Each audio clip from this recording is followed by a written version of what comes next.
Saudara Kementerian Kehutanan mengidentifikasi 12 subjek hukum yang terindikasi melakukan pembalakan di daerah aliran sungai di Tapanuli Utara dan juga Tapanuli Selatan. Selengkapnya kini kita akan bergabung dengan Bupati Tapanuli Selatan, Gus Irawan Pasaribu. Selamat sore Pak Bupati. Jadi dari 11 nama bos penebang pohon yang telah dibongkar, asal muasalnya sudah diketahui dari mana Pak? Begini, saya sejak kemudian kan baru ya menjabat di sini, efektif bertugas di 3 Maret setelah dilantik 20 Februari, retret di Magelang baru kembali untuk bertugas. Tetapi karena dulu pada saat menjelang pilkada, seingat saya 3 hari jelang pilkada, berarti di 24 November lalu, Tapanuli Selatan juga kemudian terjadi banjir bandang, tapi di kecamatan yang berbeda, itu di Sipangesi Unjam, saya Rumah Tinggi, itu banjir bandang dengan gelondongan kayu juga menelan korban jiwa 2 orang.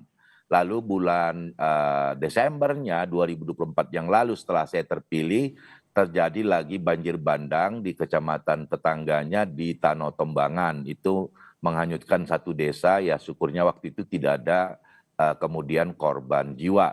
Lalu setelah dilantik, setelah saya bertugas, seingat saya di bulan Maret, terjadi juga lagi banjir di banyak lokasi dan longsoran karena curah hujan di 8 kecamatan.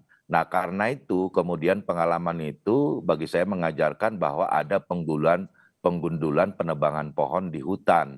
Nah karena itu kemudian saya coba, kan kewenangan hutan ini kan tidak ada di daerah ya. Nah saya mintalah kemudian Dinas Lingkungan Hidup, tidak ada di kabupaten Dinas Kehutanan.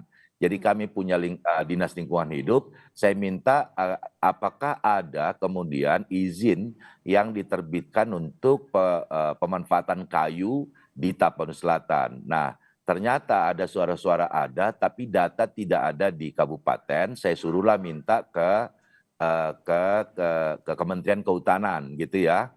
Lalu tapi 2 surat yang dilayangkan oleh Dinas Lingkungan Hidup Tapanuli Selatan belum direspon. Lalu kemudian surat ketiga Sekda yang tanda tangani, barulah kami dikirimin data. Itulah kemudian yang saya kira yang ada di publik hari ini ada 11 pemegang PHAT yang dulu kemudian di-approve oleh Direktorat Pengelolaan Hutan Lestari pada waktu-waktu yang dulu gitu. Jadi kami tahunya dari situ. Jadi karena inisiatif kami saja yang minta data, itu pun kemudian tidak segera dapat, baru di surat ketiga datanya ada. Lalu pada saat berjalan kemudian kami masih mendengar ada proses untuk pemberian izin lagi terkait dengan pemanfaatan kayu di hutan Tapsel, di APL di Tapsel. Nah karena kami mendengar itu, saya waktu itu bulan Agustus yang lalu menyurati Kementerian Kehutanan, Direktorat Pengelolaan Hutan Lestari untuk tidak memberikan izin. Nah lalu kemudian kami menerima surat dari provinsi sebetulnya melampirkan edaran dari Kemenhub terkait dengan penghentian izin sementara aplikasi SIPU terkait dengan PHAT. Nah atas dasar itu saya senang sebetulnya ada penghentian meskipun judulnya penghentian sementara.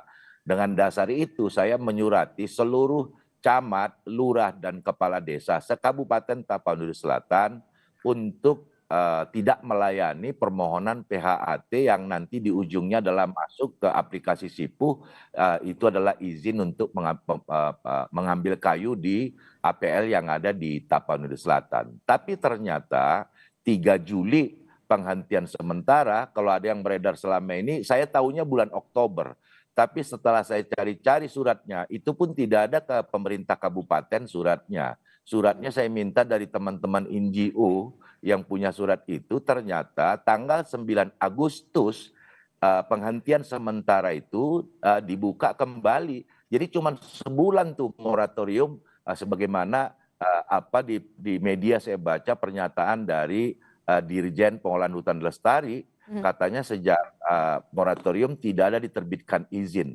Tapi faktanya moratorium itu sudah dicabut dengan surat dari Dirjen Pengolahan Hutan Lestari pada 9 Agustus yang lalu. Jadi moratoriumnya hanya 1 bulan.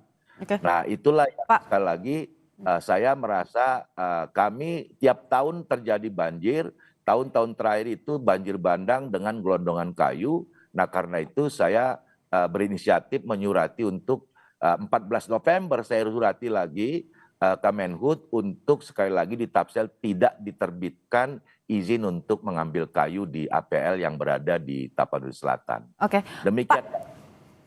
Pak, artinya kalau saya dengarkan penjelasan Bapak, sejak awal proses perizinan sampai dengan kemudian izinnya keluar, pemerintah daerah sama sekali tidak dilibatkan ya Pak ya?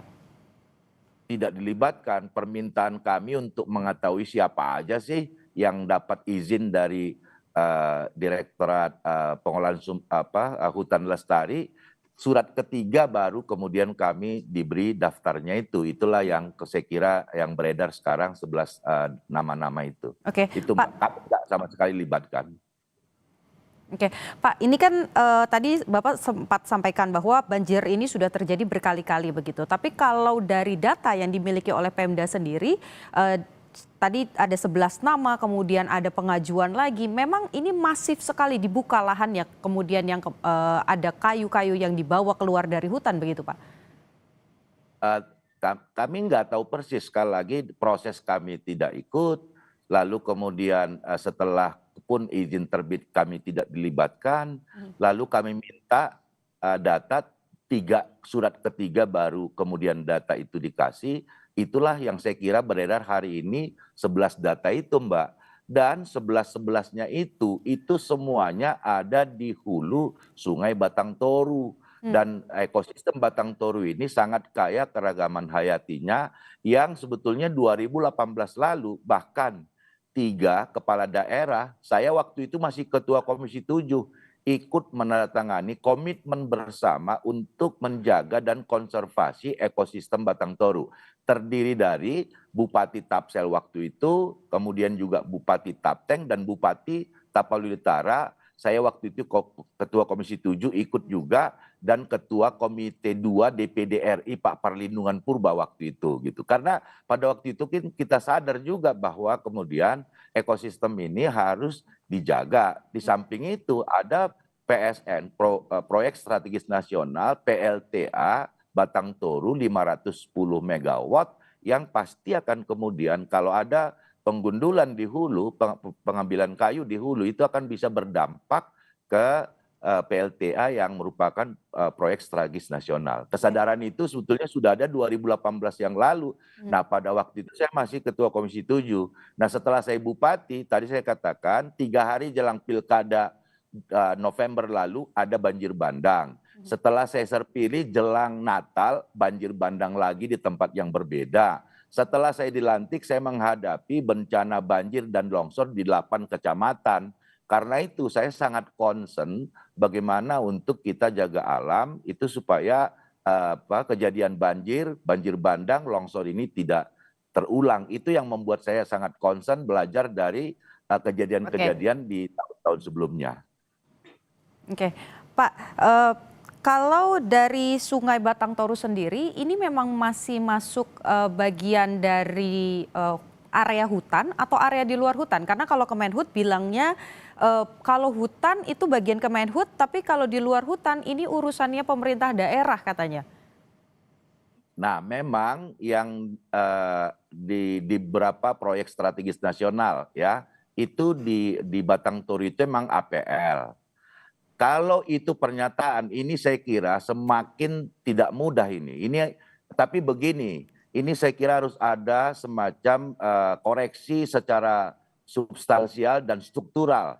Kalau dia mengatakan bahwa APL, area penggunaan lain, bukan kewenangan Kemenhub, tetapi izin untuk mengambil kayu di APL itu yang menerbitkan Kementerian Kehutanan tanpa keterlibatan Kabupaten Tapanuli Selatan. Nah, mana coba? Gitu loh. Ada 11 itu yang menerbitkan bukan Tapsel.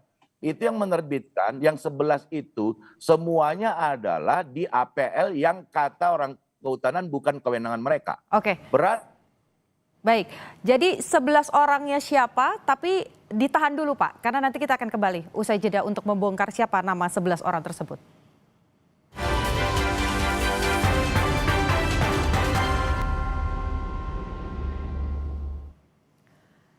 Saudara, breaking news Kompas TV kita lanjutkan. Tadi kita masih terhubung dengan Bupati Tapanuli Selatan, Gus Irawan Pasaribu. Pak, terakhir perbincangan kita soal 11 nama yang kemudian sempat disebut sebagai bos penebang pohon begitu. Gus Irawan pegang nama-namanya siapa saja, Gus? Ya, itu tadi, itu kan kami tidak ikut dalam proses awal. Bahkan sampai akhir final pun enggak. Nah, tadi saya bilang saya sangat concern dengan ini setelah kemudian saya bertanya dengan dinas saya kan baru menjabat waktu itu. Di Maret saya udah kejar ini sebetulnya. Lalu muncullah permintaan kita ke Dirjen Polahan Hutan Lestari. Surat ketiga baru berbalas. Nah, kemudian muncullah ada nama-nama itu gitu loh. Jadi sebetulnya yang paling memiliki data itu adalah di Direktorat Pengolahan Hutan Lestari. Tapi tadi Mbak soal bahwa pernyataan yang Mbak tanyakan saya APL area penggunaan lain itu adalah kewenangan di daerah. Nah, ini ada kontradiktif di sini. Ya, semua yang 11 disebut nama itu semuanya adalah di APL. Iya kan? Tetapi izin yang menerbitkan Kementerian Kehutanan. Kementerian Kehutanan mengatakan mereka tidak memiliki kewenangan di APL. Satu. Tapi mereka yang memproses, mereka yang menerbitkan, kami tinggal tidak disertakan sama sekali. Yang kedua, bulan Oktober lalu itu ada kok gakum dari Kementerian Kehutanan karena mereka sangat saya dorong melalui balai konservasi yang mereka punya ada di Tapsel. Saya minta kalau kita sungguh-sungguh gakumlah ini. Tangkapilah itu kayu-kayu yang keluar. Ada kok penegakan hukum oleh gakumnya kehutanan. Dan itu lagi-lagi adalah kayu yang keluar dari APL. Satu. Yang kedua lagi, bukan yang kedua, yang ketiga nih. Saya mau patahkan itu. Yang ketiga, sekarang gakumnya, kemarin kepala gakum di provinsi dari Kementerian Kehutanan datang bertemu saya, mengatakan ke saya, bahwa proses penangkapan di Oktober terus berlanjut, sudah ada 4 tersangka, dan bahkan beberapa di antara 11 nama yang beredar di media itu juga sedang mereka panggil sekarang. Jadi kok nggak konsisten mereka kemudian mengatakan itu tidak kewenangannya. Proses izin dia yang nerbitkan, penegakan hukum dia juga yang melakukan. Nah, saya kira ini ada koreksi, saya pikir secara substansial, struktural ini saya kira, supaya jangan semacam ada area abu-abu. Tapi saya kira saya nggak ini kontradiktif lah menurut saya pernyataan itu gitu loh dengan apa yang mereka lakukan, Mbak. Oke, ini kalau saya boleh ingatkan begitu ya Pak, 11 nama ini diantaranya ada Jalaluddin Pangaribuan, John Anton Silitonga, kemudian ada Muhammad Nur Batubara, ada Muhammad Agus Irian, Irisan Ramadan Siregar, dan sejumlah nama lain. Nah, ini totalnya ada 11. Tapi di satu sisi juga kemarin Menteri Kehutanan, Menhut Raja Juli bilang selama menjabat tidak pernah tuh ada izin yang dikeluarkan. Tanggapannya bagaimana Pak? Praktik di lapangan. Oh iya dong, Pak Raja Juli kan baru menterinya kan setahun, Mbak. Iya kan, maka pernyataan Dirjen Polahan Hutan Lestari tidak ada menerbitkan setelah moratorium, itu ada 2 hal. Moratorium, tolong diingatkan ke Ibu Dirjen itu sudah dia cabut hanya berusia sebulan. 1. Terkait pertanyaan soal Menhut sekarang, Pak sahabat saya Raja Juli, dia kan baru setahun kemudian Mbak jadi menteri. Saya kira ada benarnya juga kemudian barangkali kalau beliau tidak ada menerbit.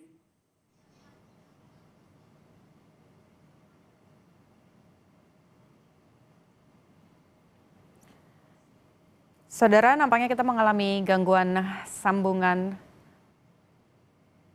telepon. Beliau baru setahun, mungkin memang benar juga tidak ada yang keluar dari setahun. Tapi kan dampak yang sekarang kita rasakan ini kan bukan penebangan bulan lalu, 2 bulan lalu atau tahun lalu. Pertanyaan saya sebetulnya sudah berapa lama ada penerbitan penebangan kayu di Tapsel? Itu saya kira ke Dirjen Pengelolaan Hutan Lestari itu yang bisa menjawab. Tadi yang nama-nama itu yang bisa menjawab itu juga adalah kemudian Dirjen Pengelolaan Hutan Lestari. Lalu informasi ke saya beberapa katanya nama yang beredar di media dipanggil oleh Gakum, yang bisa menjawab itu secara detail adalah Gakum juga, Oke. gitu loh. Pak, ini di satu Jadi sisi juga hari ini Pak, dari Barreskrim ini kan juga sudah mengambil setidaknya ada 11 jenis pohon untuk kemudian dibawa ke lab. Jadi proses penegakan hukum begitu yang sekarang berlangsung di kawasan Aceh, salah satunya juga melibatkan Barreskrim. Tanggapannya bagaimana Pak? Apakah ini satu langkah yang baik untuk kemudian memberikan efek jera bagi para pelaku pembalakan liar? kita sambut positif. Saya kira kita ambil pembelajaran lah ya. Kami di Tapsel ini Mbak, luas Tapsel itu 66% kami adalah hutan, gitu ya. Lalu selebihnya ada memang yang tidak hutan, yang APL gitu. Nah, kami ada di ekosistem Batang Toru. Di situ adalah sesungguhnya satwa yang dilindungi sangat langka, Pongot tapanuliensis, begitu Mbak. Ada proyek strategis nasional PLTA 510 megawatt gitu. Jadi saya kira dan pengalaman kami tahun ke tahun itu adalah selalu dilanda banjir, banjir bandang dan tanah longsor. Nah karena itu ini menjadi sebuah pembelajaran bagi kita. Saya kira butuh satu koreksi total secara struktural tadi supaya jangan kemudian ada apa namanya ya, semacam gray area. Tapi ini nggak gray area, itu alasan aja sih menurut saya. Mereka bertanggung jawab, orang kalau itu tidak, nggak mungkin mereka berani proses lah. Ya kan, orang izinnya mereka, kami sama sekali lagi tidak dilibatkan. Tapi kami apresiasi, saya kira apa namanya, komitmen dari menteri dan wamennya, apalagi ini sahabat saya Wamenhut yang apa namanya Pak Romat itu, saya yakin betul lah mereka berkomitmen. Tapi di jajaran ke bawah kan harus kemudian bisa linear dengan kebijakan pimpinan di atas.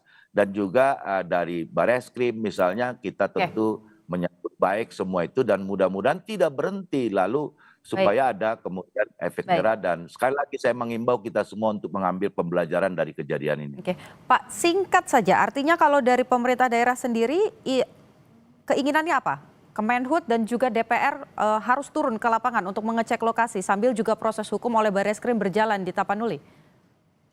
Bagus juga ya, karena ini kan daripada semacam bantah-bantahan, saya usul nih, saya kira bikin panja dah di Komisi 4, datang, lihat ke lapangan, karena saya di surat saya 14 November, saya udah melaporkan di situ, temuan kami, dugaan kami, temuan kami di lapangan, izinnya di lokasi A, tapi kayu yang diambil di lokasi B. Dia betul punya izin, tapi kayu yang diambil bukan di area yang dia diberi izin oleh Direktorat Pengelolaan Hutan Lestari. Baik. Saya kira daripada kemudian ini berlarut-larut, penyelesaiannya dia bentuk. Saya sarankan nanti mungkin teman-teman saya di Komisi 4, ya kita sarankan, saya menyarankan bentuk panja saja, Baik. datang lihat ke lapangan, sekaligus tadi untuk meluruskan soal kewenangan yang tadi, tapi Baik. bagi saya sih kontradiktif, kehutanan mengatakan tak berwenang ada di pemerintah daerah, tapi semua yang dia urus. Siap. Baik, saya tangkap maksudnya ada beberapa catatan kalau bisa penegakan hukum ini harus terus ditegaskan di sana supaya tidak ada lagi pembalakan liar. Terima kasih Gus Irawan, Bupati Tapanuli Selatan sudah berbagi dengan Kompas TV. Terima kasih Mbak. Saudara, breaking news Kompas TV selesai. Maksud kami saudara,